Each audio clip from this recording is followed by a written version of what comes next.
Welcome in to a live edition of the Knicks versus Cleveland Cavaliers playoff preview. I'm your host, Anthony, joined by Chris. Chris, man, what's going on?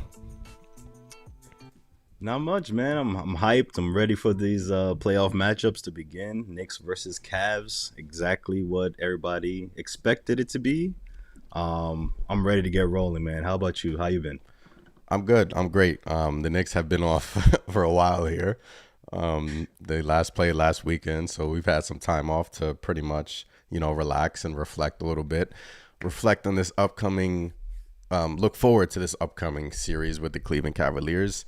They obviously kick it off on Saturday at 6 p.m. in Cleveland. They start in Cleveland, and the way the schedule came out, we actually have 2 days off in between games 1 and 2, and 2 days off in between games 2 and 3. So, which brings me to my first subject. Our first subject is the injury front. So, this whole week, Julius Randle has been, quote unquote, practicing a little bit. Chris, that's what they're calling it. He's not doing any contact in practice. It's looking a little bleak. It's looking real bleak out here, man.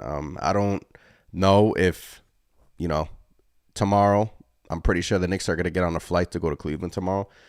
Pretty sure they're not going to have practice tomorrow, but we're probably not going to know until shoot around. The Knicks have been real quiet about this. Obviously, they don't want Cleveland to game playing around Julius Randle. But I guess we could start off with the Randle front, man. What is your thoughts about the whole situation? What are your thoughts about the whole Julius Randle, situation, the whole injury? Yeah, when it comes to Julius Randle, I'm a little concerned just because we saw him before walking around in that boot and whatnot. I know before the season ended, he was out of that boot, and recently they said he's at practice, like you said. Doesn't look like he's doing contact drills, but hopefully this is just, kind of like a game plan for the Knicks where they don't want to tip their cap and say, hey, Julius is playing game one or whatever the case may be. Or at least that's what I'm hoping for. Julius is going to be a big part of the series, and hopefully he's out there game one. But I am a little nervous just because you never know. If he's not ready, he might not go game one. I think that could be a big blow for us.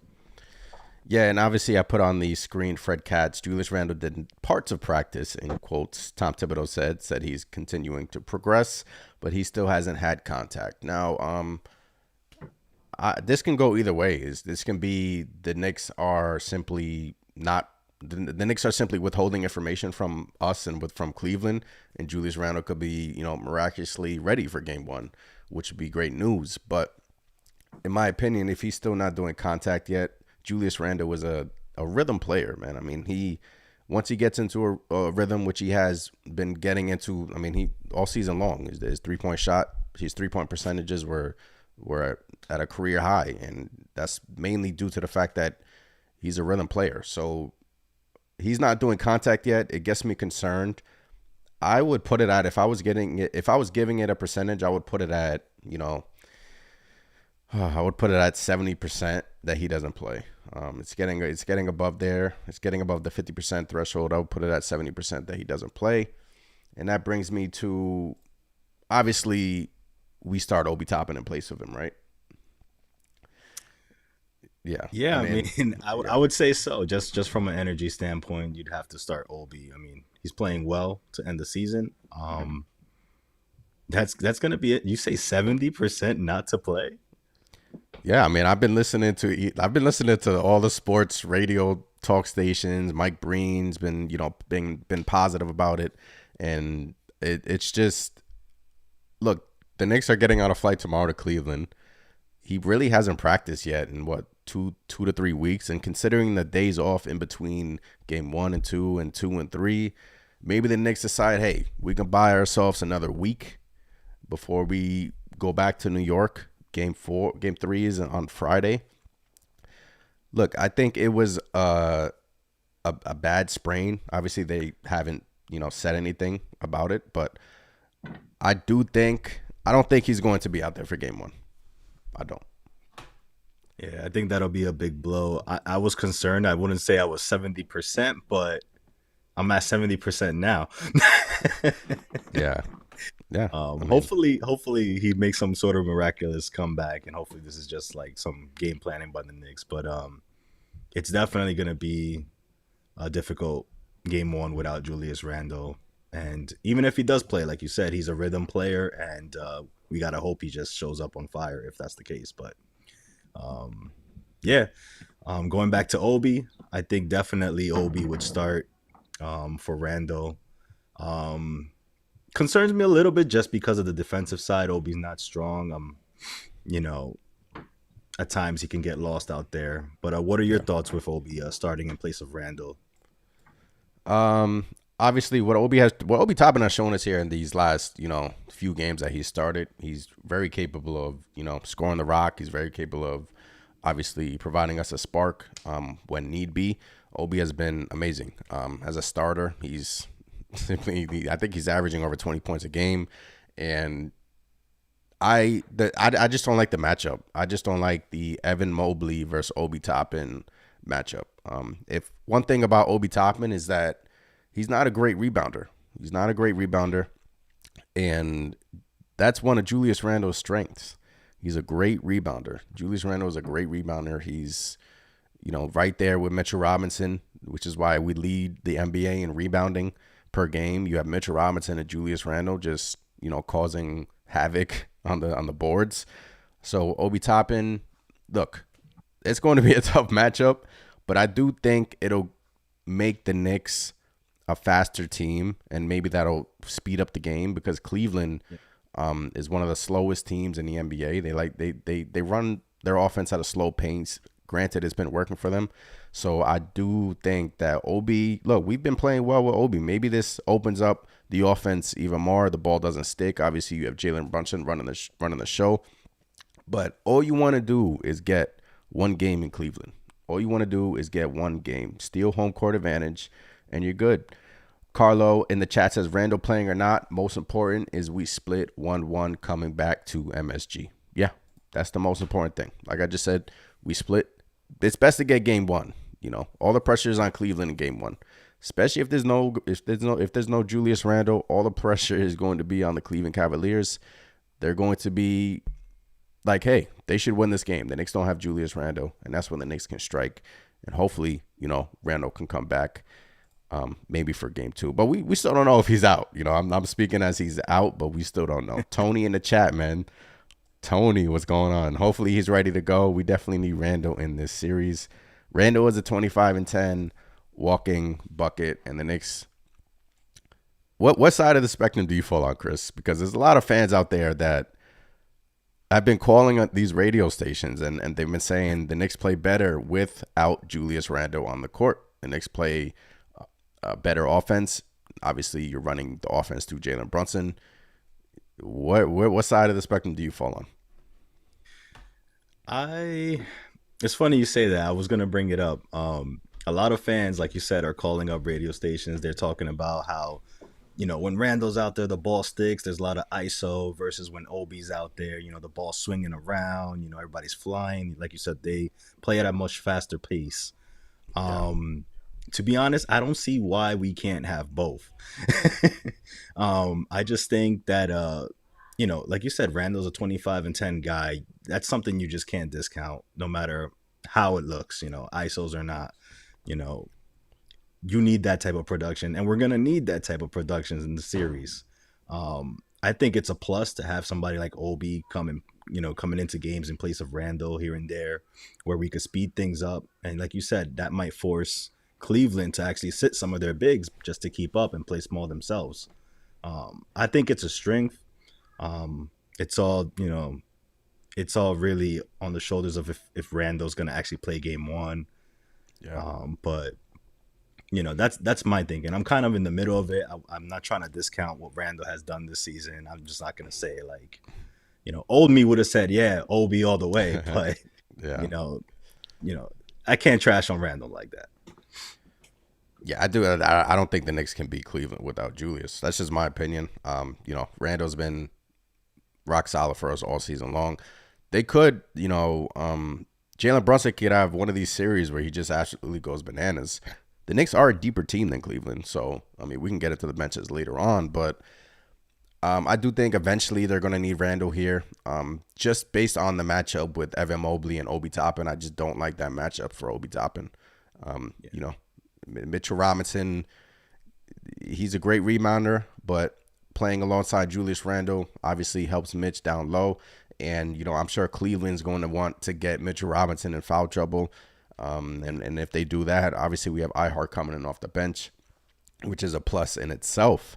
But yeah, I mean, hopefully we can get some, facts about Julius Randle in the next 24 to 48 hours before tip off. Obviously we would know.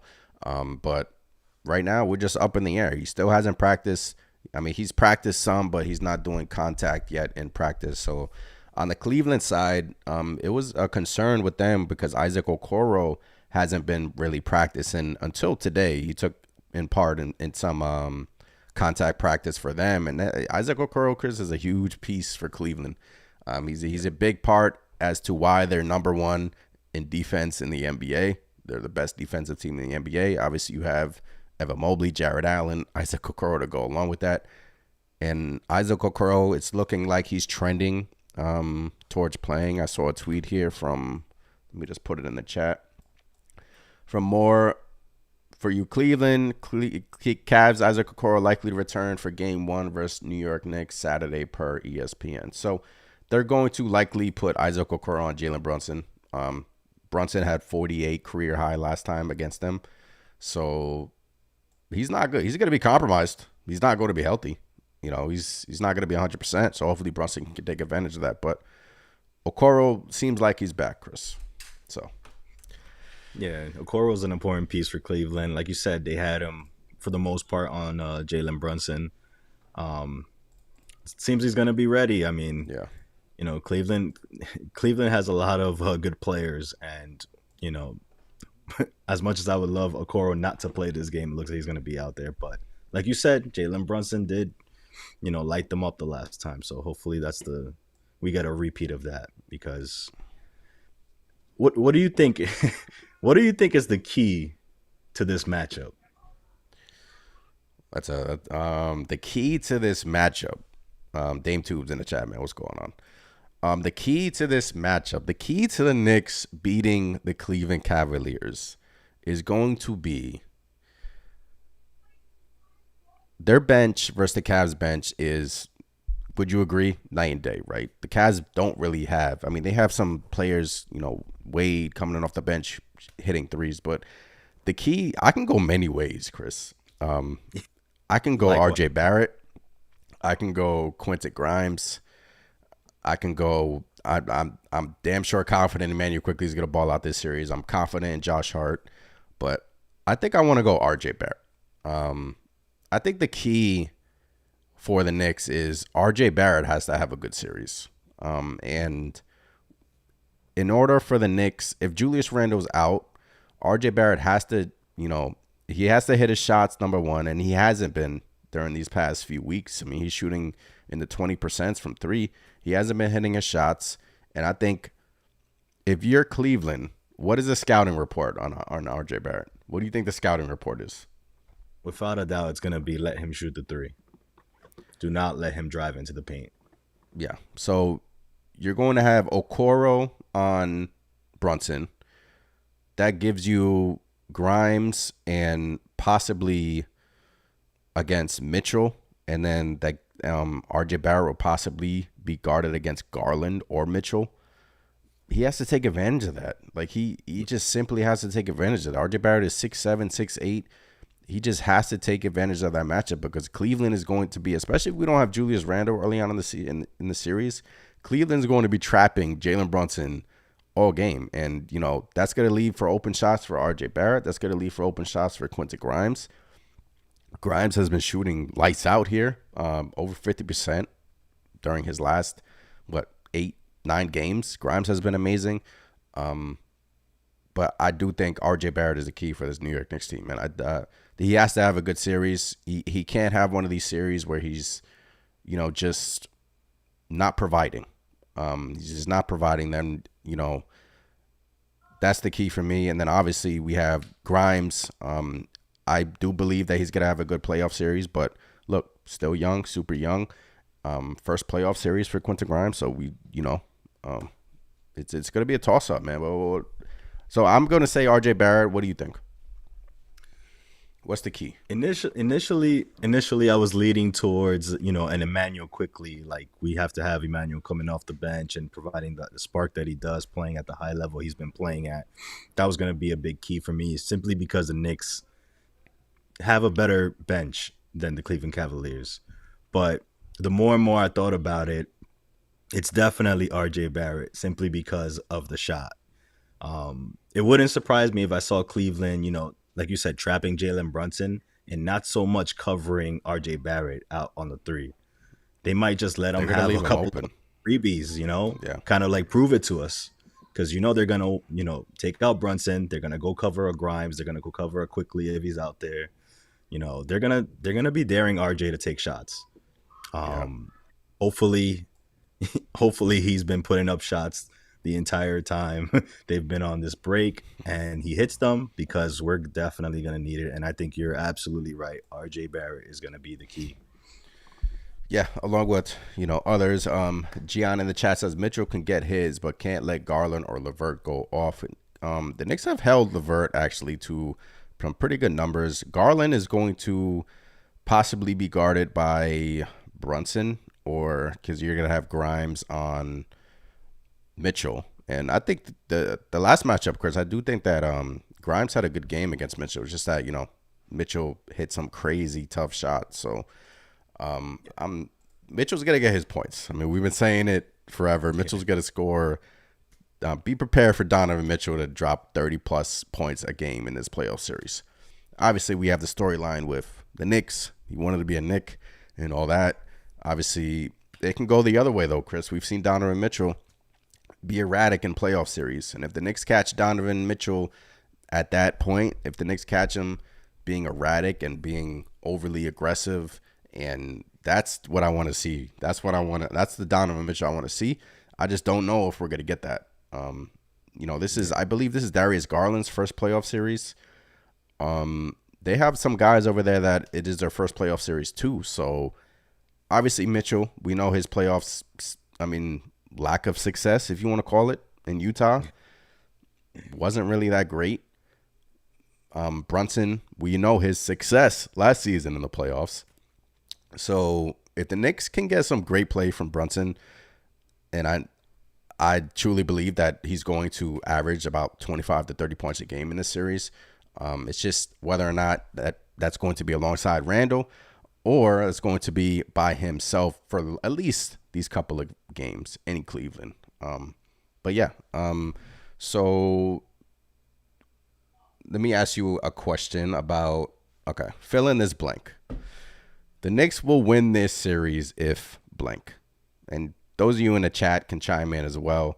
How many people we got? 8, 9 people in here. Those of you in the chat can chime in as well. The Knicks will win this series if blank.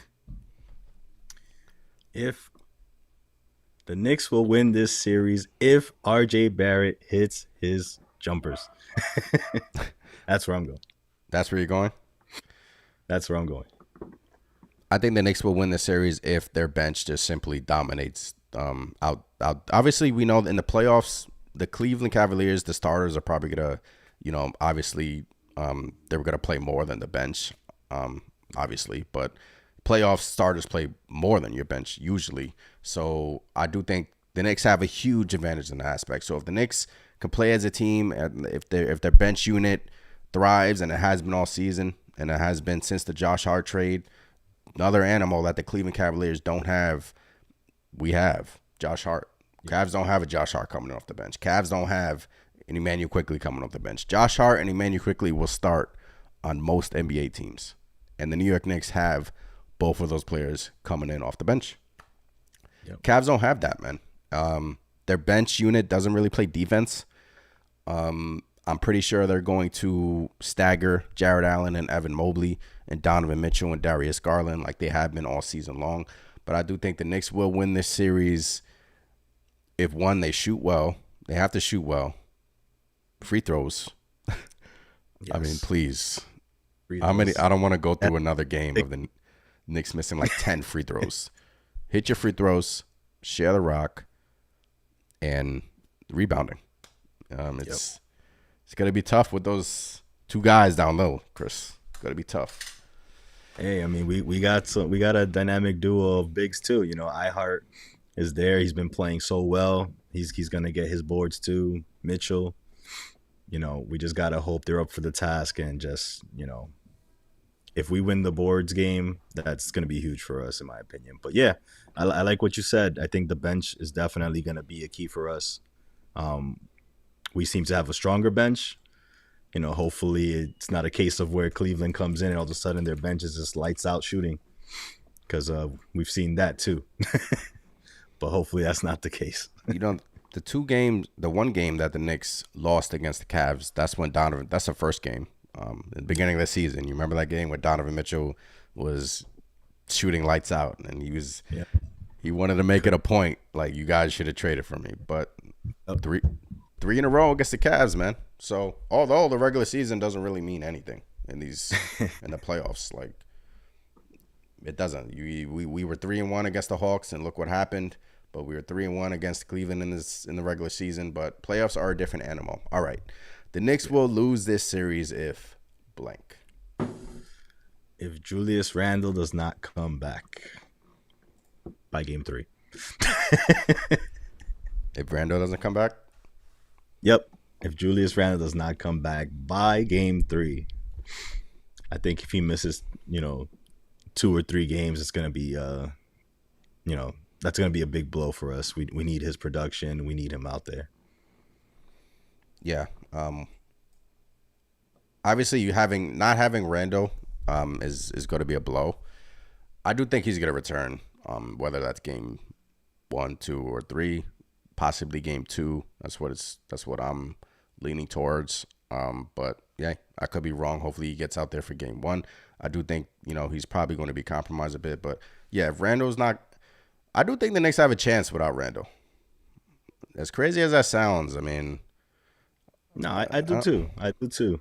I just feel like you don't want to take anything, for granted. So if he can go, let him go. But I also do think that they have a good shot at beating the Cavs without Julius. And that'll be, a key in Obi and how he plays. he's going to return. It's just whether game 1, 2, or 3.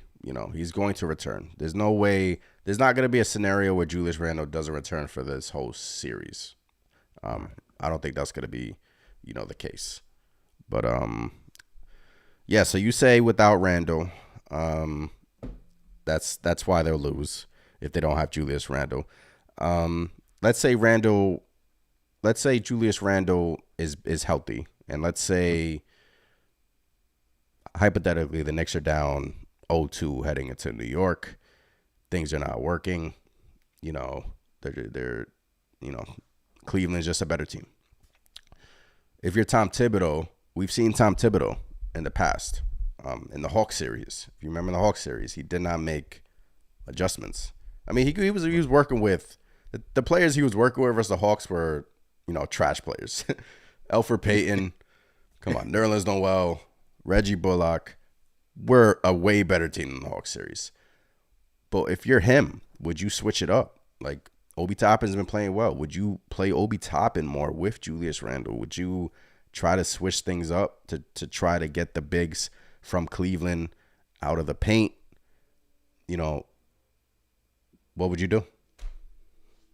I think you'd have to try it. I mean, I just think Obi. I just feel like there's a lot of potential there with Obi and Randall playing together. I know it's not something we've seen too much of. I know the chemistry is probably not there for it, but I think it's something you would have to try. I mean, if you're down 0-2 in a series, you got to make some type of an adjustment, and I think it's worthwhile to try it. I mean, Obi can stretch the floor out. Randall can be more of a force inside or outside and create. I think it's worth a look. Yeah. Would Cleveland adjust and also go smaller? That's kind of the key for me, because if they just leave the bigs in there, I could see us having some issues with it. But I think in that scenario, you'd have to try it, in my opinion. Yeah, I mean that's just a little hypothetical. Dame Tubes in the chat says, there's always a chance, but let's not bank on that. I see him coming back game two. Still no contact for Julius Randle. Yeah, still no contact for him, but he's practicing, and Randle is a warrior, man. And there's still hope for him to play in game one. There, he hasn't been ruled out. Knicks haven't, they haven't told us or put out there that there's any, normally this stuff leaks out. Randall hasn't been speaking to the media this whole week, and I don't see videos from media members from the Knicks media like we were seeing in Cleveland. We're seeing Isaac Okoro shoot baskets. We're seeing him, do some work on the practice court. But regarding the Knicks, we're not seeing anything. Things are tight-lipped over there in I Tarrytown, like New it. York. I like it. Yeah, They don't so want to tip their cap, they don't want to tip their cards and show what they got going on. And yeah, I'll be shocked if Julius doesn't return by like game two, even if he's not 100%. I just think Julius is gonna want to be out there. Considering how things went with the Atlanta series, I know he must be dying to get back on the stage and perform better than he did in that series. yeah, and things are gonna be different this time, man, because we got Jalen Brunson, man. In the Atlanta series, they were just throwing everything at Julius Randle. He couldn't really do anything. Offensively, he was struggling. He was bad. Obviously, you know, it was a bad series. I don't want to remember that series. I It don't was want to bad. remember it either, but you know what? It's a good point because now it's not just Julius Randle. We have so many players playing at a really high level. Yeah, Brunson quickly, Obi's finishing the season strong. iHeart is the player that we expected we were getting in the beginning of the season. You can go up and down the roster. Josh Hart. I mean, I feel like we're just in such a good spot coming into this playoff series. now let's say Manu quickly is playing out of his mind in the playoffs. He's playing amazing. He's playing out of his mind. Let's say he's balling out and RJ Barrett's struggling. Would obviously Manu quickly has been playing over RJ Barrett here late in these, fourth quarter games. He's been playing a lot of way more minutes than RJ Barrett. So let's say, would you, if you're Tom Thibodeau, would you make that switch in the starting lineup? Starting lineup, would you actually go above and beyond and make that switch? I mean, it's the playoffs, right? We're talking playoffs, right? I Anything's think if possible, right? yeah, I mean, when it comes to the playoffs, this is it, right? So any chance you got, whether to get an advantage, if something's just not working, you have to make the adjustments. I mean, if RJ is just out there and he's just stinking it up, I feel like you have to make a switch. And that'll be a switch I'll be okay with because Yeah, quickly is he's just been amazing. And it's not to hate on RJ or anything like that, but it just goes to show you, like, further prove that to us at least that's a big key in the series is RJ Barrett and how his game is gonna go. So if RJ is able to drive, if he's able to keep them honest with his jumper, I mean, I think, it's all gonna that's what's gonna dictate it, in my opinion. And if he's struggling, you just can't take that risk in the playoffs. I think you have to make a change. yeah. All right, so now we're being joined by. Hold on, let me get LV in here. Let me get him in I'm here. seeing these comments and I'm like, Yeah, I come know. on, man. Hold on, bear with me for 1 second. Let me put him. LV, man, what's going on? Yo, what's going on, fellas? How you guys doing tonight, man? Good. How are you? All right, we got Good. How are everyone. you? We good. All right, so we've been obviously talking about this Knicks and Cavs series. We've been talking about what if the Knicks were to win this series, they would have to do blank. I can ask you this question: if the Knicks were to win this series, what do you think they have to do in order to secure a series win versus Cleveland? Just play with confidence. Play like been playing, right? You got to kind of have the mindset of this is just like any other game, right? The great Derek Jeter said what made the World Series easy for him is because he felt like it was game one of regular season. Yeah. So you have to approach it that way. You can't change how you're doing things. I know I've heard people say, should Thibodeau change the 9-man rotation? No, you continue to do things as such. You do not change the rhythm of anything. And if you do that, I mean, the sample size is there, guys. We beat them 3 out of 4. What's the difference? There is no difference. It's the regular season, though, man. Not yes and no, though, man. Yeah. Because once again, like I said, if you have the mindset like it's game one, Yeah. right? I mean, not game one. Excuse me. Beginning of the regular season, Yeah. It all comes from just pretty much inside you. So now, once again, right? If certain players, if they're unable to deal with the pressure, now you see a different player, right? But if they have the mindset, like a perfect example, you heard what Quickly said the other day when they was asking questions. He said, "I can't wait, man." He said, "This is what you play for. This is what you want." So I'm excited. So he's chomping at the bit. So a guy like him, you put the ball in his hands, his palms aren't going to be sweaty. Nope. Right? So that's IQ what is I ready. do. IQ is ready. Right. There you go. A guy like Jalen Brunson, right? His palms aren't sweaty. No. So he's ready to go. So those guys, they're not going to really feel any pressure. They're just going to play ball. And if you do that, then to me, I think this is easy work. But Easy that's work. where the other yeah, but that's when the other part comes into it, right? Yeah. Poise, Mm-hmm. mindset, mental stability. How do you handle pressure? Are you thinking about the fact that it's the playoffs and it's not a regular season game, right? The really, really good players, it doesn't matter where they play. They play the same whether they're at Rucker or they're in the finals. They play the same. Yeah. Their game doesn't change. So that's what, for me, I want to see, right?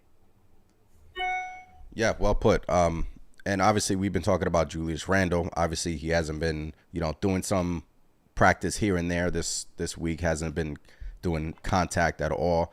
We've been talking about Isaac Okoro's looking like he's trending in the right direction for Cleveland. He's been out for them. So it's looking like he's trending in the right direction. And we've been just talking about matchups. He's probably going to be a matchup with Brunson. They're probably going to throw Okoro at him. They're probably going to trap him a lot. So that gives RJ Barrett, that gives, Grimes a matchup here that they should take advantage of. And we've been saying that I think RJ Barrett needs to show us something this series, man. RJ Barrett obviously he's been struggling with his shot here. This past month he's been shooting in the 20s from behind the arc. So what do you think RJ Barrett has to do in order to, play good, man? He has to show us something, right? Agreed, but you don't want him to play out of himself, right? You don't want him to try to do anything extra. The thing with RJ is that he's been pretty consistent with being him this year, right? He's been up Yeah. and down. He's been a roller coaster, but he's averaging 19 and a half points a game. So you have to say to yourself, okay, do I want him kind of going out the ordinary and maybe not driving to the basket because he wants to show that he can shoot a jump shot, right? Or do I want him to continue to be him? Because my biggest thing with RJ, I'll be so honest with you, I'm not worried about RJ. Because here's the thing, if he's playing well, great. If he's not, we got Josh Hart.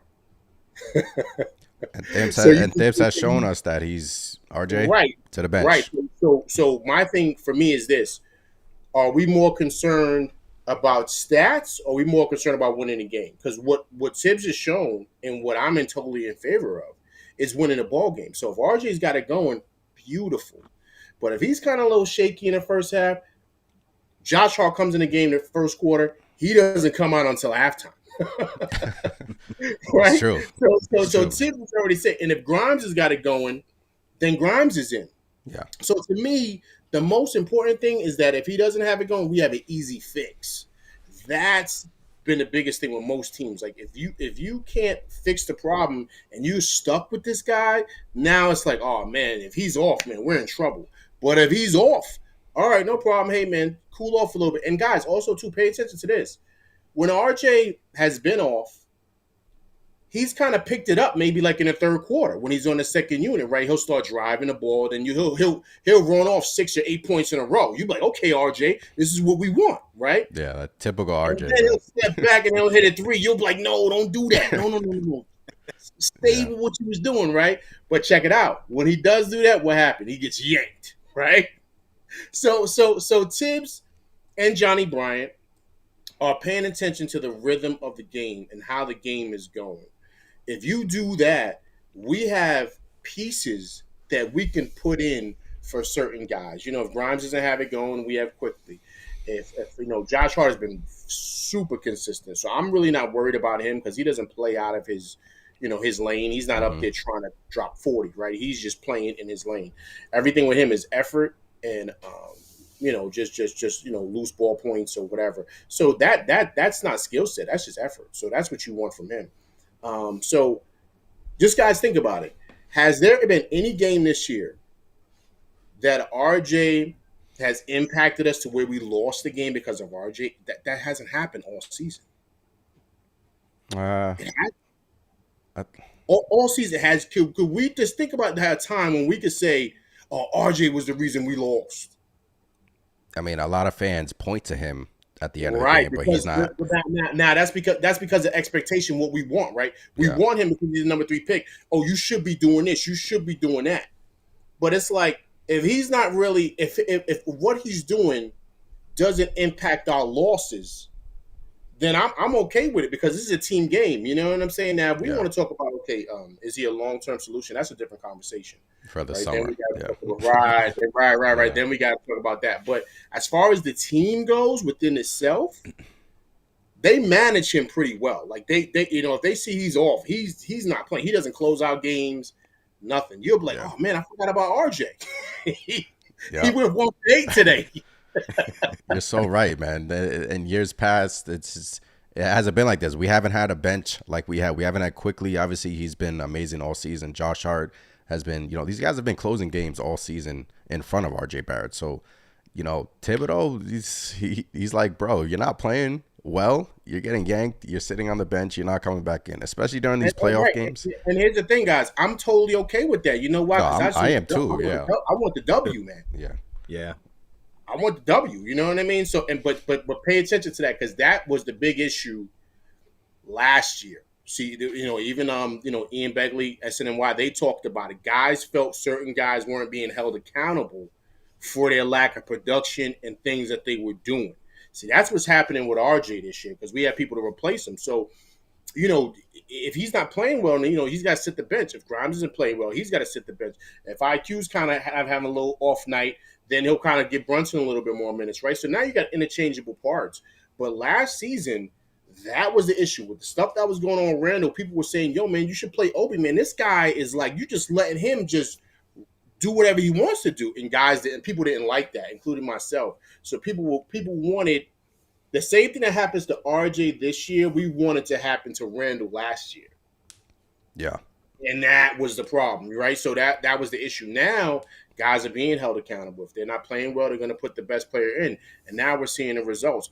I mean, of course, after December, right, when it was 10-14, after he switched to that 9-man rotation, and the Knicks are now 5th in offensive efficiency, 7th in net rating, pretty much saying how they're one of the better teams up there.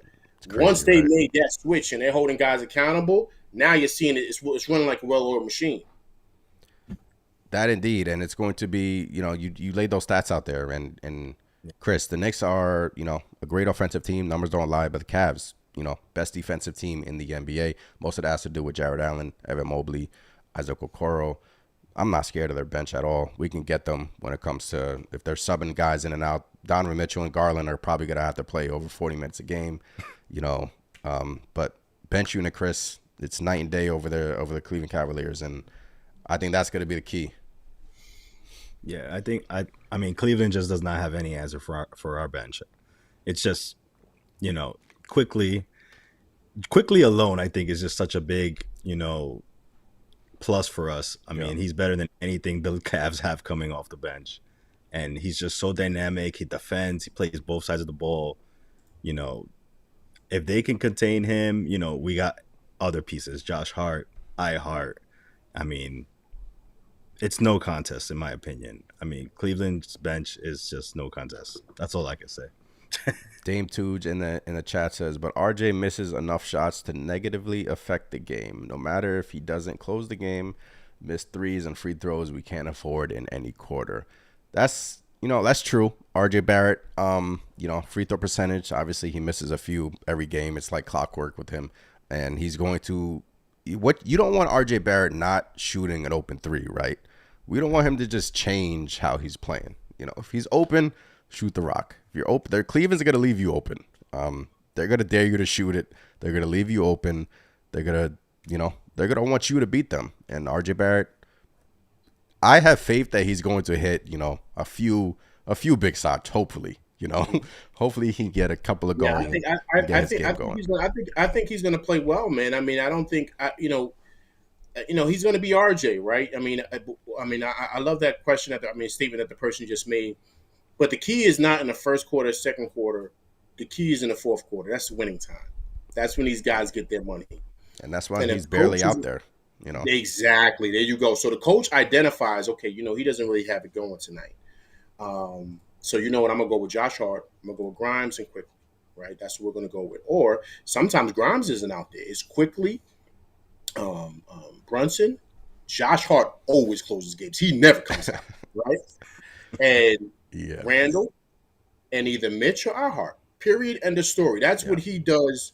Game in and game out. He got IQ out there because IQ can defend and IQ can hit free throws. So, we have to look at it like it's a team game, guys. I understand he's here now. Like, he's with us. We can't trade him now and get rid of him. You know what I mean? So we got to get the best we can get out of him. But once again, like I said, what he's done has not impacted us to the point to where we're like, yo, man, we're losing games because of him. Now that's a different conversation. But that hasn't happened. He is. Sometimes he is. He does make you want to bang your head. Oh man, no, that's a different statement, man. We all been there with him. Like, what are you doing, right? Like, but what's funny? We're saying that, but so is Tibbs and Johnny Bryant. They like, Josh Hart, go get him out now. Yeah. Let him breathe for a little bit. But then RJ will come back in with that second unit, like in the third quarter, and then he'll run off like 6 points. You're like, oh, RJ, that's great, man. Then they'll take him out. Then they'll put Josh Hart in the game, and they'll end out the game. And that's like, I'm like, perfect. You know what I mean? Perfect way to do that. Yeah. So we were DMing each other, and you said, you were throwing out some topics, and you said the player with the most to prove in this series. That's easy, man. I guess I can go to Chris first. Who is the player with the most to prove in this series? On either side, or Knicks side, Cavs side? It could be whatever. It could be either side. I want to say Julius Randle. Say Julius Randle just because, we all know the Atlanta series, how they just took him out of that game where, let's be honest, Julius had nobody else to go to. It was just Julius, and the Hawks did what they had to do, and they took him out of the game. And Burks. And Burks, yeah. Shout out to Alec Burks. But yeah, in my opinion, it's Julius Randle. I know he must be just dying to get on that court come playoff time against the Cavs and show that he can get it done when it matters the most. That's where I'm going. LV, you can go. Julius Randle. Period. All right, we're not gonna gotta go. Yeah. That's just what it is, man. You want to be the all-star, you want to be the guy. That's what it comes down to. Because guys, look, the playoffs, the refs are gonna swallow their whistle. But you guys are saying. Let me cut you off. Sorry to cut you off. But you guys are saying Randall, but knowing that he's compromised right now, he's not 100%. It doesn't matter to you? No, it doesn't matter. Doesn't matter. We got to remember where we live, man. This city does not care. We don't. We've seen Willis Reed. So we don't have no Zion Williamson on our team, right? We don't have no Zion Williamson on our team. Right? Nah, man. You seen him the other night, right? He looked like he just came back from the burrito spot. Like, no. Yeah. No Zion, man. No Zion until he. Come on, man. What did he say? He was windmilling before the game, and he couldn't play. He said, I feel good, but I just gotta wait for Zion to be Zion. Yeah, whatever that means. I wanted to be there to say, okay, Zion, can you ask Zion what does it take for Zion to be Zion? Since you're talking in third person, like, you let us know. Like, Can you ask Zion what? I'll talk to Zion about where. Like, dude, like, what do you? That's exactly. See, like, that doesn't make it. What are you talking about? Look, we're playing basketball here, dude. Like, come on, we're not. We're not. Right, man. So I don't know that situation, but it has to be Randall, even though he's compromised, because the great players know how to rise up, man. If you want to be that guy, that's just what comes with it. That comes with the title, that comes with the crown, man. Heavy is the head that wears the crown, and that's the expectation. And every guy knows that when you get an opportunity like this in the playoffs, you've been off for 3 weeks with your ankle, man, you got to come back ready to go. Now, if you're not ready to go, that's something different, right? Then we got to chalk it up as that. But if you step on that court, then that's it, man. You got to be ready to lay it all out there, and he has to play better. He just does. You can't be our guy, and you're getting 25-10. You've been an All Star 2 out of the last 3 years, and you don't show up when it's money time. That's what matters, man. Period. No one, you don't get paid for the first quarter, second quarter, third quarter. You get paid for the fourth quarter in the playoffs. That's when you get your money. And for me, that's what matters. If you want to be that guy, we know Jalen Brunson has done it. We know he's capable of doing it. Donovan Mitchell, of course, we see what he's done, right? So Randall, I think that he's gotta show it. Period. End of story. Because if it comes down, the playoffs is so compact, man. And what I mean by that is the court shrinks and the refs swallow their whistle. So everyone knows the sets that they're running. We all know that. We've played each other how many times? Tibbs has watched all the tapes of every game. Yeah. So now you say to yourself, okay, so what is it? Now it's just mano a mano, man. Can you beat this guy one-on-one? Can you make the right plays with the pill? Can you do that? The great players can. And like Jeff Van Gundy said, you got to have poise. You got to be able to come up with those big-time moments. Let's say Randall loses the ball. Can he come back down and make the right pass or hit a big shot? Or is his head going to get in the way and he just fumbles away everything? Yeah. That's just what it is, man. You can't be the guy just for 82 games, but not now.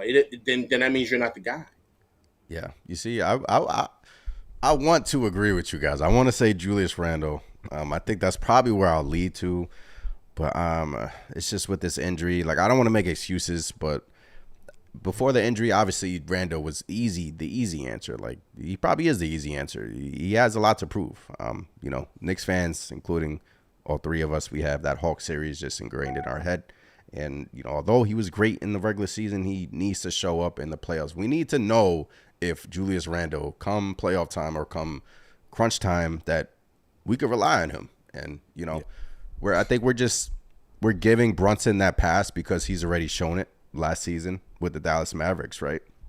He just has that New York grit to him. He just has that, kill factor to him. And we know Brunson, hopefully, the playoffs hasn't started yet, but, he was in Dallas last season. It could be a whole different story putting on a Knick jersey in the playoffs. But I have faith in Brunson. But, yeah, I think I'll go with Randle, man. I can go Randle, Barrett, but because I do know where this is headed. If Barrett has a bad series, I do know this summer that's all we're going to hear. Like, RJ Barrett, what are the Knicks going to do with RJ Barrett? Should they trade him for this X player? Randle, we all know Julius Randle has ties in the front office. Leon Rose loves him. Tom Thibodeau adores him. They love this guy. They haven't held him accountable whenever he's taken, defensive plays off here or there because, he's their guy. So I agree with you guys. I think it is Julius Randle, but I do think RJ Barrett, to me, has to prove something, man. This season, he was supposed to take that step that Emmanuel Quickley took this season. Emmanuel Quickley took that step that RJ Barrett was supposed to take. And now Emmanuel Quickley is going to go to Leon Rose's office this summer and say, hey, I want more than RJ Barrett or, similar money to RJ Barrett. So that means the Knicks are possibly going to have, $400 million players on the roster? Right, and especially with that new CBA, man, that they're going to struggle. They're going to struggle holding on to guys. It's, just the cap. They're not going to be able to do it. Yeah, so, that's we could talk about that this summer. But, yeah, Randle, Barrett, hopefully Randle can – I do think he'll have a good series. Brunson will take that pressure off of him. I just have a confidence, right? Something about, watching Saturday night Knicks Cavs. I just have confidence that we're not going to lay an egg. I just have that confidence as a fan. I don't know if you guys feel the same way, No, but I totally do. That's why I told you. I think this is easy, man. You yeah, played the guy 3 out of 4 times, and look how you played against him. yeah, So my thing is, what's the difference? There is no difference. It's just the lights is on. But once again, certain guys may feel it's different because they may say it's the playoffs, and now they're getting in their heads and they get sweaty palms, like I stated. So now they're just not playing the same. You're like, what's wrong with this guy? The pressure's too big for him. He can't handle it, right? So yeah, that's where you start to see that. But I feel confident the same way you do. If they come out and play their game, let's just say they play their game, what we know they've been playing as, yeah, are we nervous at all? No, I'm not. Look how solid they've been after they made that change, man. I'm not yeah, worried about anything. But once again, if guys are unsure of themselves, they're not like, just if you'll see it when you're watching the game. You're like, yo, why is IQ hesitating? Or why is Grimes not sure about his jump shot? Oh yeah, man, this guy can't handle the yeah, pressure, man. yeah, He's crunching under the pressure, right? Then you'll start to see, and that's when we'll probably fold up because guys are just having a hard time dealing with that. But if they're not, oh, I'm yeah. not worried at all. I'm not worried. I mean, Cavs great team. I don't want to just throw them like, well, easy series here and there. It's gonna be a dogfight, man. It's 6 or 7 Yeah, either way. I'm picking the Knicks in right. 7. Not sure what do you got? I guess we could do the predictions now. LV, what do you got I got him in 6, man. I got him in in the 6. Garden? Yeah, I don't think it goes 7. I think I got him in 6. I mean, I like the Cavs, but it's all matchups, man. We match up really, really well with these guys. Yeah, We just do. yeah, They are guard heavy, meaning that they have two guards who take majority of the shots, and we are guard heavy with a legit power forward in Julius Randle that no one can check. No, they have no answer for him, and they also have no answer for IQ. So now you have Brunson, you have IQ, you have Josh Hart, and you have Grimes that you could throw out those two guards. That's going to, because Donovan Mitchell's going to have to play defense too, right? So he just can't shoot buckets and just come back on defense and relax. Now, he saw that last game when Brunson almost dropped 50 yeah, on him at 48. So he got to play defense. And I know you mentioned Isaac Cora. I heard that too, but I don't know how 100% he's going to be either. He's got a yeah, really bad injury. I don't know. They might put him out there, but is he going to be able to handle Brunson for 48 minutes? I'm not sure, man. I'm yeah. not sure he's going to be able to stay in front of him, right? So that's everybody's injured at this point in the season. So for me, that's how I look at it, man. But I mean, it's just we just match up well with them. We really, really do. I'm gonna tell you my dark horse though. Who the dark horse is? Okay. The sleeper guy. Before we get there, let's get Chris's Yeah, prediction. absolutely, absolutely. Yeah, I gotta agree. I also got the Knicks winning in 6. I mean, just when you 6. look at other advantages, you got, you know, our bench is just gonna overpower Cleveland in my opinion. Cleveland really just goes, like you said, guard heavy. So they go with Garland, they go with Mitchell. If they're not having amazing games, I think it's gonna be hard for them to keep up with the Knicks. Yeah, And I also feel like we have the advantage when it comes to coaching. I mean, I know JB Bickerstaff is not, he's not a terrible coach or anything like that, but I think we actually have a coaching advantage with Tibbs. Tibbs is just going to have everybody ready to go, prepared. He's watched every single game this season, last season. He's going to find the little plays that they might, throw at the Knicks that they haven't seen in some time. He's just going to go nuts with it. I think the Knicks overall, this is their series to lose. And that's even ooh, considering if Randall doesn't play game 1. I mean, yeah, I just think the Knicks overall just have the better, it's we match up well with them. We've shown in the regular season, which I know some say yes, it counts, some say no, it doesn't, but it's got to count a little bit. Like I said the last time when I mentioned it, it has to count a little bit. and the first loss we had to them, Donovan Mitchell went crazy in the beginning of the season. That's when he wanted Exactly. to prove to the Knicks that you should have traded for me, and he was going bananas. Exactly my point. Yeah. And hey, not to say that Didn't Mitchell Kevin can't Love hit go like 8 ball. threes that game too? They don't even have Kevin Love. Yeah, Yeah, that's another thing too. But I mean, I just think again, it's all going to depend on how Donovan Mitchell is going for the Cavs. But if he's not having a crazy offensive game, I don't see us losing to this Cavs team. Yeah. So I do think it's gonna be, the Knicks in 6. That's my prediction. Don't let any Cavs fans come in here. Three Knicks guys picking the Knicks. Three Knicks guys picking the Knicks. But dark Completely horse. unbiased. Yeah. Dark horse. Who you got? Oh man, I think a dark horse. I'm telling you, man, is going to be Hartenstein. I'm telling you, the way he played last game against those guys, and they say, oh, Versus Cleveland. Oh yeah, yeah. He's looking and, like Steve Nash out there, bro. right, and Allen wasn't there and everything. I'm like, okay, cool. Allen wasn't there, fine. We didn't have Randall. I mean, but in that middle, man, he was blocking shots, he was rebounding, he was making beautiful passes, like you said, looking like Steve Nash. Yeah. Those things you can't count for, man. You can't put those in the stat, like just those energy points, and how he was getting there, wrestling away rebounds. He gets his face in there, like those are winning plays, man. That you just cannot like. You can't say, okay, we got to watch for his hook shot. We got to watch. No, man, those are things that it's just effort plays. It's like him and Josh Hart are the same player, man, just bigger sizes. And Yeah. I think him with that second unit coming in, blocking shots. If let's say the Knicks are down like 5, right? I can see him, Hart, and those guys. Chris, like you said, with that bench unit sparking a run because of Hart's energy with blocking shots, getting rebounds. That like energizes a team when guys start doing stuff like that. And he is the perfect player for that. Yeah. I do think my dark horse, in my opinion, has to be. I'm gonna go something different. I'm gonna go Mitchell Robinson. I do think Mitchell Robinson has a tall task ahead of him. Cleveland right now is probably game planning to try to get him in foul trouble, right? But Knicks have Hartenstein coming in off the bench. But Mitchell Robinson, best offensive rebounder in the NBA. He was a dog during the last game versus the Cavs. They couldn't put a body on him. Obviously, they were missing Allen, but he was all over the place, man. Mitchell Robinson, obviously, he didn't play versus the Hawks series. He broke his his hand, right? Yeah.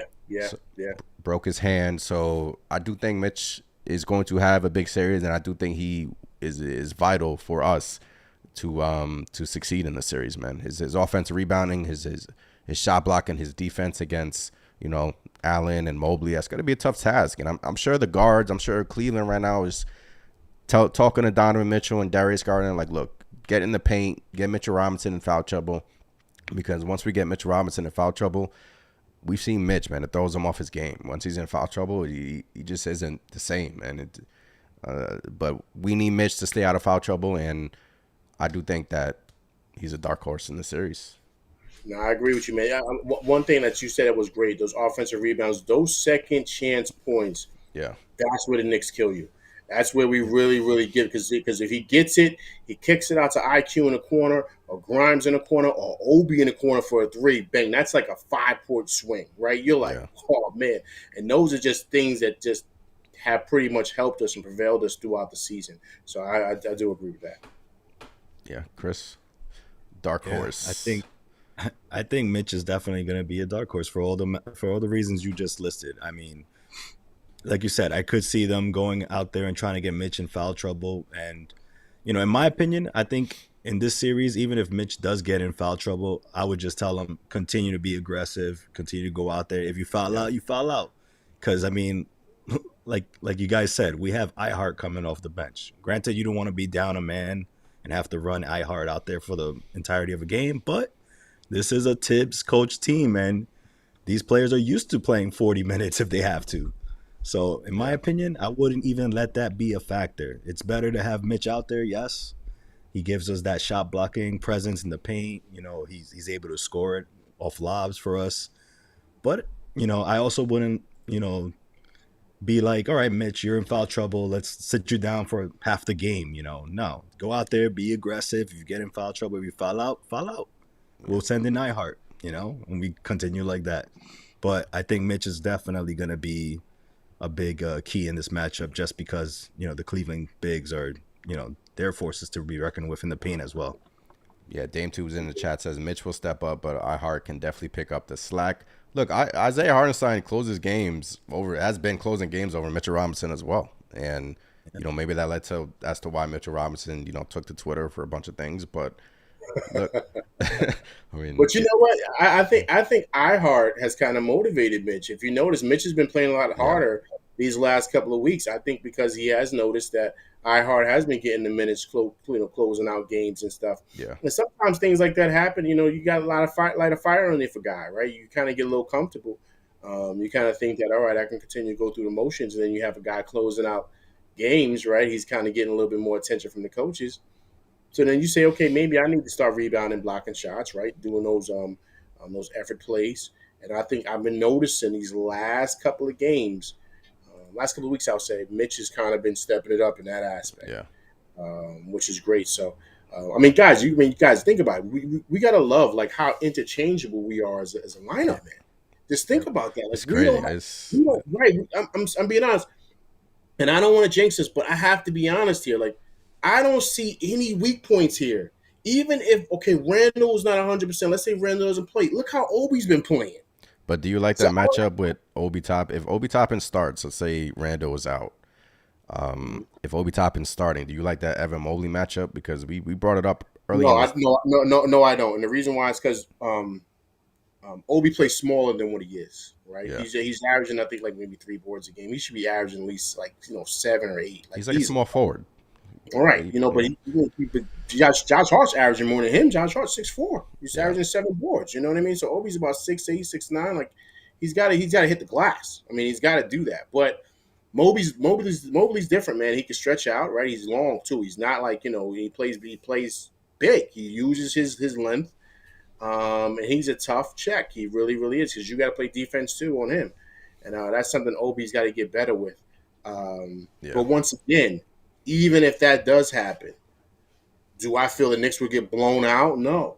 Do I feel like we could lose the series? No. I still feel like we could push it to 7. Does that maybe give maybe the Cavs the edge? Absolutely.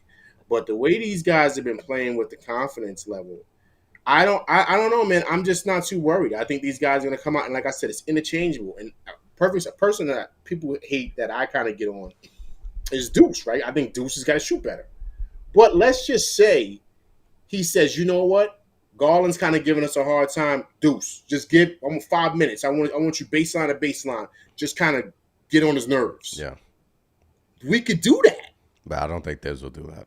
No, I know, I agree. What I'm saying is Yeah, that's it, my that's why I feel so comfortable we got with so this. many luxuries, man. Right. There you go. That's all I'm saying. Yeah, That's all I'm saying. yeah. That's what gives me confidence too. I mean, I don't want to be overly confident, and Right. Cleveland just comes out freaking smacks us. But Right. All I'm right, guys, do you think we get swept? Do we get swept? no, Oh, Do we I win would. one game? if we win more than one We win game, more. Right. That's what I'm saying. Yeah, It's going to be way better than the Hawks series. yeah, way yeah, better. I don't see this ending in 5 at all, either Right. side. 6 or Right. 7. Nixon. I mean, Game 7 in Cleveland. I mean, that's going to be tough. Which is why hopefully the Knicks can get it done in 6. But if you're on the Cleveland side, what do you think? What do you think they're talking about? What do you think that some of the matchups they can take advantage of? Obviously they have Mitchell, Garland, small backcourt, excuse me, and Okoro. Okoro is probably, like you said, going to be compromised. But I think Brunson will probably go after him every possession. See how that knee reacts, right? Just Right. test him a little bit. yeah. Right. And then obviously Mobley and Allen. Allen's been banged up here, but I think he's good to go. So if you're Chris, if you're on Cleveland side, where are your advantages that you can try to take advantage of? Is it RJ Barrett? Are you trying to go after RJ Barrett on the defensive end? Are you going after Brunson? Like what are you trying to do? Yeah, I think if I'm the Cavs, I mean, something that I've talked about before. I think the Cavs are going to try to go after a Jalen Brunson. I mean, at Yeah, times the Knicks try to hide him defensively on like, but what you've been seeing at least towards the end of the season is, guys are trying to go right at Jalen Brunson. They're switching. They're trying to get somebody bigger on him, and they're either taking him to the rim or they're just trying to shoot over him. But you've been seeing a lot of that. And in my opinion, I think that's what they're going to end up trying to do. And I also think they're gonna try to take advantage and test the Knicks 3-point defense because we've Mm-hmm. also seen Yeah. towards the end of the season, Don't it's remind me. been a shootout. You know, Yeah. teams have whether they're good 3-point shooting teams or not. For whatever reason, teams have come in and they've just lights out shooting wide open threes. For whatever reason, the Knicks haven't been able to get out and contest. I think the Cavs are gonna, test the Knicks in that regard. Even though the Cavs are not really a great 3-point shooting team, but again, Mm-hmm. we've had teams Yeah. that are even worse come in and shoot lights out. So Was I think that's some of the things they might try. Yeah. You made some good points. What do you think the Cavs are gonna do, LV? The, Well, I think a big factor for them, we already know about Garland, we already know about Mitchell, but I think it's Karis LeVert and Chetty Osman. I mean, those guys can knock it down. I mean, LeVert can light it up. I mean, he really, really can. yeah. So I think that's what they're going to really look to really kind of have. That's like going to be like their IQ coming off the bench. I think he's going to come downhill. I think he's going to be attacking. And if RJ's not on his A game defensively, he's going to cook RJ big Yeah. time. Then you have a guy like I said, Chetty, Osman coming off, he can knock down that trade ball, right? I mean, that's what he did to the Knicks last time. Yeah. So, you have guys when they're on their game, they can fill it up. Defensively, they're a little shaky, but I'm talking about LeVert and Andre, but those guys can really fill it up, man, offensively. And I think that we focus on Mitchell, we focus on Garland, but those guys can really put the ball in the basket. And if LeVert is on, it's going to be a long night. So we're going to have to match them, right? So that's the key. And then also too, same way we said about what we would do to Okoro, they're going to do that to Randall. They're going to want to see Mobley's going to want to attack him and see exactly what Randall is. Yeah. See, can he have good lateral movement? Is he going to be able to kind of defend off the bounce? Can he do that? And if he can't, it's going to be a long night. And if also too defensively, they're going to get up in his chest. Can he make quick sudden moves to the basket, or is he going to be outside shooting jumpers all day? And if he does that, then he's got to sit down because we don't need him to do that. We really don't. We need him to be random. And I think that's what you have a person like Mobley there to do that. And if he's shooting jumpers all day, that makes it especially for a guy that's up for Defensive Player of the Year, right? That makes his job easy because then he could roam. He can come off with weak side blocks. He could do it all because Randall's compromised. So those are things for me that I'm looking for in regards to them. If they have that going, then we're gonna need Brunson to really fill it up because Yeah. Levert is tough, man. Levert is tough. I remember We've him in held Levert Brooklyn. in check though this season, but the past couple of months he has been playing well for them, and Yeah, man. he's been playing amazing for them. So, but we've held him in check. But yeah, if it's are you concerned about the? I keep going back to Randall, but it's like I do think that he's the key, man. I'm just hoping we get some good news here in the next 48 hours, right, regarding his injury. Hey man, hey man, you want my honest opinion, man? I think they're playing games. You think man. they're playing games with us? I think he's ready, man. I think he's ready. I think he's ready. I think he's ready. Listen, There he's hasn't been been out. no video in practice. They haven't spoken to him. We're not going to make Nothing. the same mistake Zion did doing windmills. After he done just had a triple cheeseburger and he's still in playing. They're not going to make that mistake. Right? He talking about he waiting for Zion to be Zion, but he doing windmills right before the game, and it's like, dude, we need you. You doing windmills? Well, that was absolutely crazy. He was doing That was literally insane, windows, man. saying he I'm doesn't like, feel Doing what are you windmills doing? can't help the team. Yeah. And listen, everybody was saying like that was a bad look, man. You don't say that, and then out here you're doing like, you know what I mean? He's not been like, they didn't approve like contact drills for him yet, so he's coming out just doing like it just looks bad. So I think the Knicks are keeping it quiet because Yeah. they don't want Cleveland to know. I think my opinion. I think he's been running, man. I think he's been running, and I think he's been working on it. Remember, guys, this is the league. He's getting around the clock treatment. They understand who he is and what he is to this team. Yeah. When he came down that ankle, the day before, they were on it because they understand we got 3 weeks before the playoffs start. It's been So 3 let's weeks, have him right? sit. It's been 3 That was- weeks. this week makes it 3 weeks. Yeah. This week makes it 3 weeks that happened. and they haven't told us what kind of sprain it is, and Well, they said it's not a high ankle, which is it's the huge, right? worst. So Yeah, it's not that right. It's worse, right? So that's not that. So that's why I think this is all speculation. Nobody quote LV, right? I think he's probably been doing stuff. I think he's been kind of running on his own. I think he's been doing some drills here and there. They have leaked out. Okay, he's been doing some drills, whatever. I think they're just keeping it hush because they don't want Cleveland to know. They don't want to plan for it. They want to just to ease out. And I think just within him, there's no way he's gonna let this rock because he knows he's got a lot to prove. yeah, And I think his ego and who he is just as a ball player, um, I think he's going to push through. But I think he's been ready, man. I think he's been ready. I think they've had him doing stuff on the low. But remember, guys, he's getting around the clock treatment, man. yeah. They're doing everything to get his ankle ready. He's not just going home chilling, playing with his son and his wife and just put his foot up with ice. No, no, no, no, no. He's at the training center. They're giving him all types of treatment to make sure that he's ready to go. So I'm not. I Yeah, mean, you this is think the NBA. This is the NBA. They got the that best of the best there's guys. a part of me that think the Knicks are playing with us. They're playing games. They're That's what I'm playing. saying, There's man. a That's part what of I'm me, saying. but it's That's what I'm just saying. the whole practice non-contact. Maybe Thibodeau. What was it? 2 days ago he had a little smirk when he was talking about Right. Randall. He was like, "Oh, when's game one? Saturday?" And And then you he know what's like funny? smirked a little bit. Jalen Brunson did the same thing about a week ago when they asked him. They said, "You talked to Randall? Like, how's Randall doing?" And he was like, "Yeah, he put his head down and shook his head and was smiling and was like, nah, he's all right. He's fine." Because he Yeah, almost let the cat out the bag. yeah. You know what I mean? That's what I think. He almost slipped up and said, "Man, he's gonna be good to go." Like, come on, man. He was out of the walking boot walking. If your ankle was bad, you're He not was out of no he walking. was at the game. Yeah. He In was at the game shoes. chilling. Like, so if his ankle is bad like that, he's not going to be on the sideline. He's not going to do that. Yeah, He's not going to be out of the boot. Like, and he's walking around. People saying gingerly. That's all. I think this all staged, man. And it's all speculation. we don't know. I Yeah. think, I think guys. I think he's ready to go. And remember, guys, he's played like the whole season, so maybe he needed this time to rest. Oh, he definitely needed it.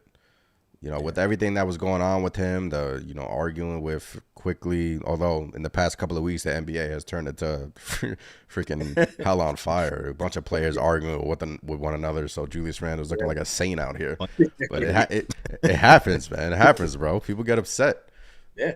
punching people in the chest and things. But I do think Randall should be good to go. But if not, Obi Toppin step up, man. We got guys step up. Obi Toppin will just slide in there and it should be fun, man. Anything you guys want to talk about before we head on out here? Remember, Randall learned from Kobe, man. You Yeah, understand? So part of that Mamba that, tree. that right. So Yep. that is instilled in him, and that's why he plays the games the way he does. He doesn't take days off Yeah, because he learned that from Kobe. And I think in a lot of ways, his mannerisms and stuff is very, very Kobe-like. yeah, He may not be a very likable guy, right? Because he's so focused on the goal, and that's how Kobe was. Very similar hmm mindset and outlook on things. So if he does have that Mamba mentality thing, like what Kobe taught him, because he was like a little Kobe protege when he was with the Lakers when he first got drafted there. I guarantee you, he's gonna be ready to go Saturday night, and he's gonna be locked in. I don't think he's gonna let this opportunity slip him by. get me excited over here, bro. Right. So Yeah. I'm just I'm being ready honest. right now. I'm just being honest. So rest in peace to the Mamba.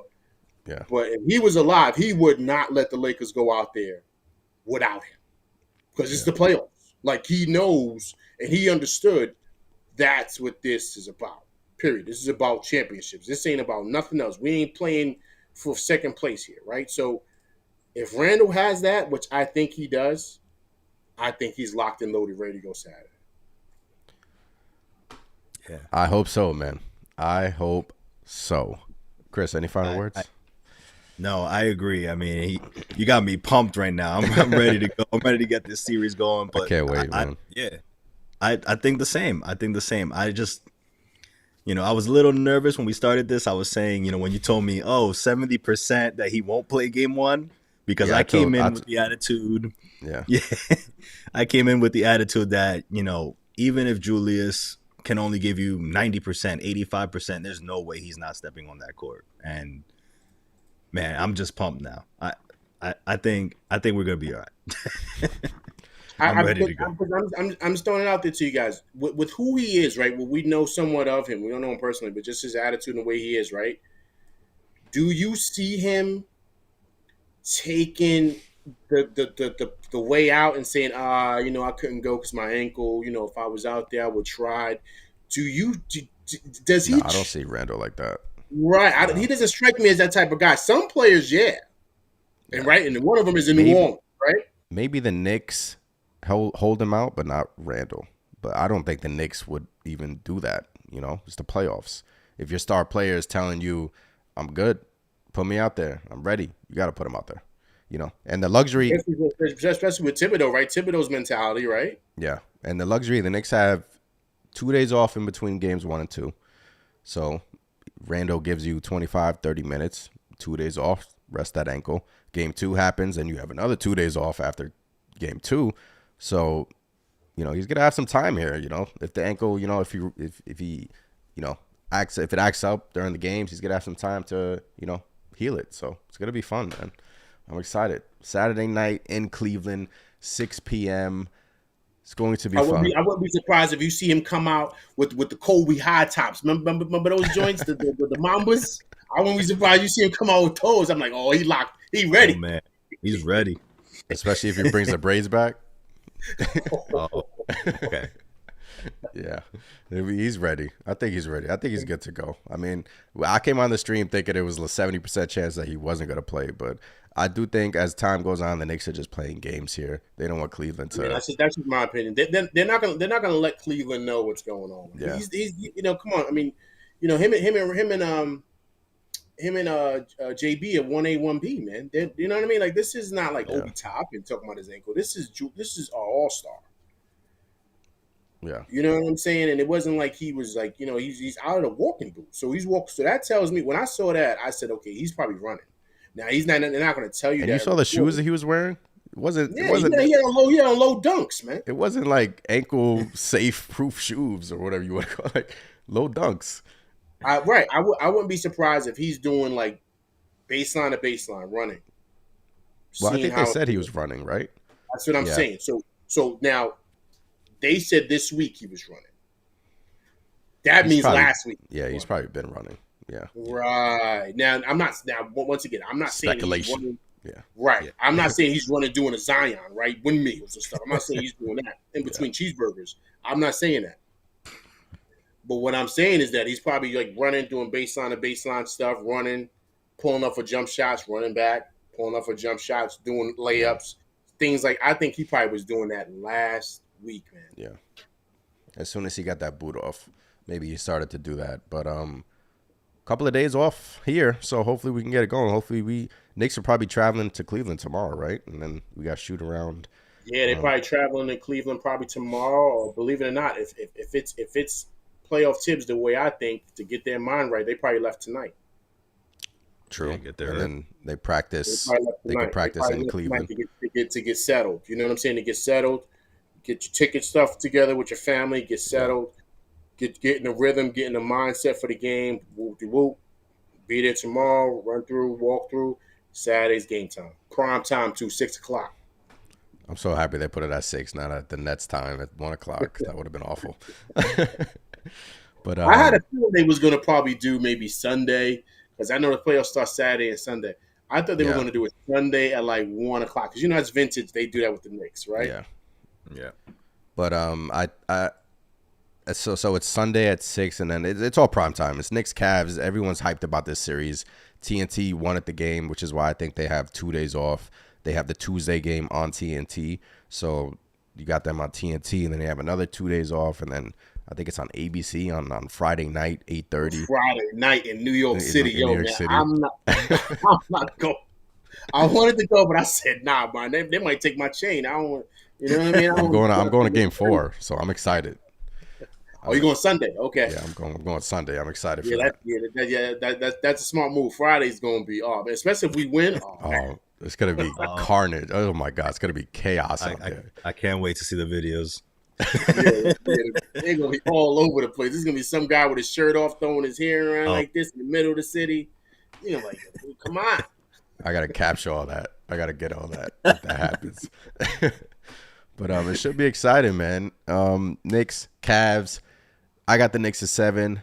LV got the Knicks at 6. Chris got the Knicks in 6. Should be fun. Cavs fans, don't come at us, please. It's just that we believe in the Knicks and we think we could take it, man. Knicks are a great team. They've been playing well all season. 3-1 against the Cleveland Cavaliers this season, and a lot of people say obviously the playoffs are a different animal. I agree with that, but Knicks are probably looking over all 4 of those games that they played Cleveland, and they're trying to pick at. I wanted this matchup more than anything because I feel like the Knicks probably feel more confident playing these guys because Yeah. they beat them, and also to the matchups, right? I think let's say if the Knicks were playing someone like the Bucks or like the Sixers, I would be worried because I'm like, we have nobody for Embiid, we have nobody for the Greek Freak. Then I'd be like, oh man, this Well, could go if the Knicks advance, we get the Bucks right, the right, next round. So right. But I'm saying for the first round, yeah, like that's why I was happy because I'm like, so I think the players kind of feel probably the same type of deal, right? They're probably excited, probably motivated, yeah. because they realize like, wow, we beat these guys, we could definitely go in there and you know what I mean, light it up and stuff like that. But I think Do you I think think taking game one is very vital for we this have to get series? we have to get game one because Yeah, now because then the pressure switches back to them. yeah, They, yep. they could lose game two and be okay. But you have when you're the away team, you got to get that first game. You got to split. Yeah. You can't come back to New York down 0-2. That cannot happen. Ah, Because then the pressure is yeah, going to be like, oh man. Now I believe we'll win game three, yeah. I do but too. then we got to win another one. I Like think you we're know what I'm splitting saying? Cleveland. I do think we're splitting Cleveland. Right. Whether it's game one, the thing is, if Randall's out game one and Knicks go down 0-1 and then he comes back for game two, maybe he's feeling pressure a little bit. And If Randall's out game one, let's just say, I think he might be out, man. I don't think he's going to come back. You know what I mean? Like he may try to. That means he ain't ready to go. If he's out game one, I think if he's out game one, he's not coming back till they get in New York again. right, That gives him an extra right. week. There you go. That's what Yeah, I'm saying. I would see that too. But then talking about pressure, man, he's going to have. Oh man, if we thought the pressure was serious before. yeah, yeah, Because just people, man. I mean, they're gonna speculate. They're gonna say, "Oh, he's not tough. He couldn't fight through, and he was off for 3 weeks. It's the playoffs. And I don't think that's fair. we're gonna hear it though. We're But gonna hear it. that's the city we live in. If he was in OKC or any other place, he wouldn't have heard that. But in this city, oh, forget about it. They would. Oh man, they're gonna. And I think he knows that. I think he knows that, and I Yeah, think that's why I think he's gonna be ready game one. Because he understands what the expectation is when heavy is the head that wears the crown, man. yeah, that indeed. But this was fun, guys. Probably gonna wrap it up here. Um, Absolutely. Appreciate you, LV, for joining. I will make sure you subscribe to him. I'll have all his information in the bio. So, Chris, it's been fun. Saturday is going down. I'll be back wait. Saturday for the post game and doing all that stuff. So, guys, man, have a good night. It's always let's go Knicks and let's get it going, man. Playoffs, man. Absolutely. Playoff. Playoffs. Peace, fellas. Go. Peace, man. Peace.